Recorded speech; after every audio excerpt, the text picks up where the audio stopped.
نہ تو سیاہی چھائے گی اور نہ رسوائی، یہی جنتی ہیں کہ اس میں ہمیشہ رہیں گے۔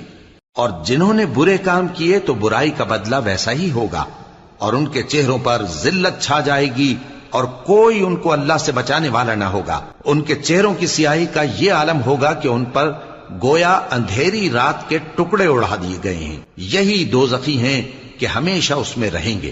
اور جس دن ہم ان سب کو جمع کریں گے، پھر مشرکوں سے کہیں گے کہ تم اور تمہارے شریک اپنی اپنی جگہ ٹھہرے رہو، تو ہم ان میں جدائی ڈال دیں گے۔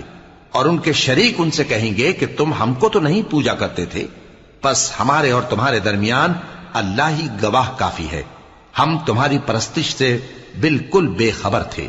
وہاں ہر شخص اپنے اعمال کی جو اس نے پہلے کیے ہوں گے جانچ کر لے گا، اور وہ اپنے سچے مالک اللہ کی طرف لوٹائے جائیں گے، اور جو کچھ وہ جھوٹ باندھا کرتے تھے سب ان سے جاتا رہے گا۔